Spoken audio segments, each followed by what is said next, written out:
Hello everyone! Have a great afternoon. So today guys, OFW update na naman tayo ngayon sa araw na ito. So ano ang update dito sa Hong Kong bilang isang OFW?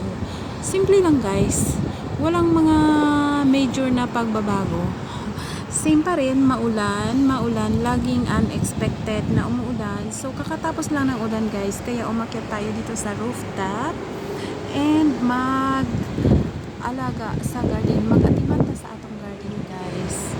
So late afternoon na, kaya medyo may mga nagbubukas na ng mga ilaw guys.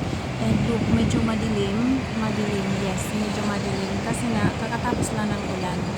So sunset is right that side and umaambon dun sa kabila.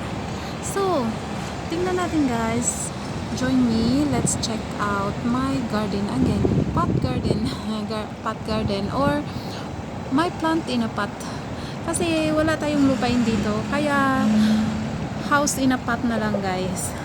Kaya samahan niyo ako and stay tuned sa mga update sa buhay ng OFW dito sa Hong Kong. Siya nga pala, if baguhan ka sa aking channel, if you're new, please consider subscribing and hit that notification bell so you'll be notified whenever I uploaded a new video. And big shout out to my channel members and to all of my subscribers. So let's go guys, i-check natin ang ating mga tanim dito since these weeks ay laging inuulan dito sa Hong Kong. So hope dyan sa Pilipinas is ano na rin, parang hindi ko alam, pero I think yung weather is same lang din dito sa Hong Kong guys. So let's go check it out. So dito tayo mauna guys sa ating aloe vera plant. May isang malaking tanim dito or may isang malaking ito siya guys, hindi ko alam ano ito siya, pero para siyang makahiya kasi nagtitiklop yung kanyang dahon kapag na-touch. Ayan, tingnan nyo, nakatiklop lahat ng dahon guys, pero wala siyang tinik. Ang pagkakalam ko yung makahiya is may tinik siya eh.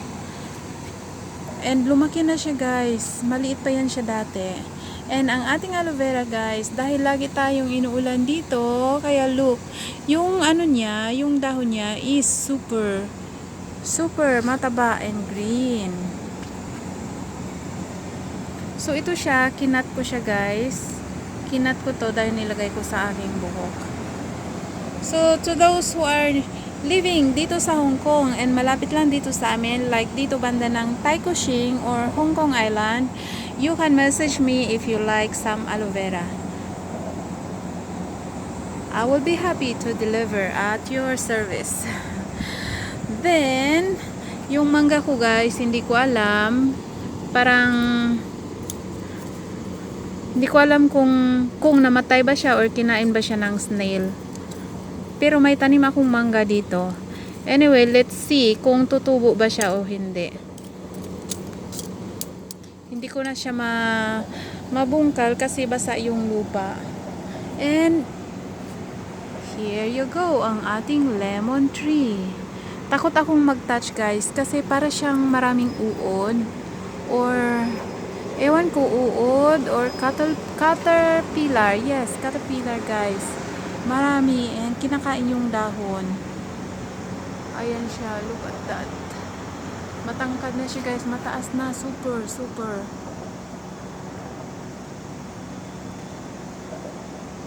So dalawang puno yan siya guys. Yes, ayan siya, dalawang puno. And kapag gagawa ka ng biko, sa amin guys, kapag gumawa ng biko is naglalagay kami ng dahon ng lemon. Pakuan daw na siya guys, pawala sa kaning unsa ni para dili sumol ba, basta murag ingon ana siya biko, magluto ka og chicken curry,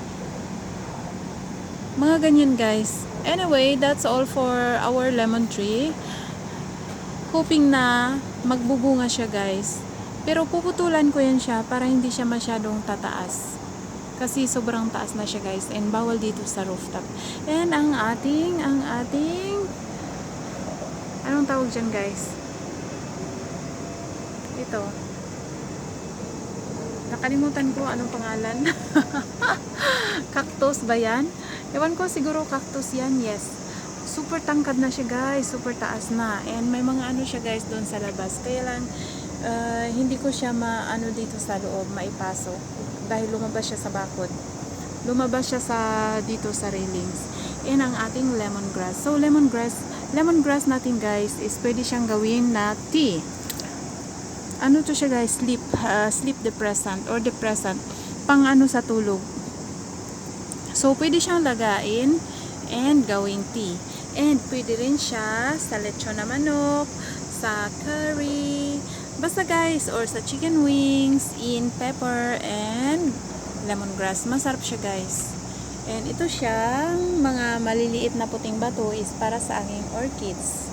So, ganyan lang ang update ng ating rooftop garden dito. Then, ang ating gabi guys. Ang cute niya, diba? Ayan, may ano pa siya. May maliit na pool sa dahon. Kasi nga, kakatapos lang ng ulan. So, ganyan lang ang pampawala ng stress dito sa Hong Kong. So, ano nga ba ang ano niyo dyan guys, ang stress reliever ninyo dyan? So, yun siya, kapitbahay na yan guys, kapitbahay. So, let's check it out, ang ating Malabar spinach. So, here you go guys, ang ating Malabar spinach. Yes, Malabar spinach. And ang ating spring onion. So, ayan siyang mga puti na parang ano guys, nakikita ninyo is eggshell yan siya. Eggshell, yes. Parang ano siya guys, ginawa ko is coffee ground.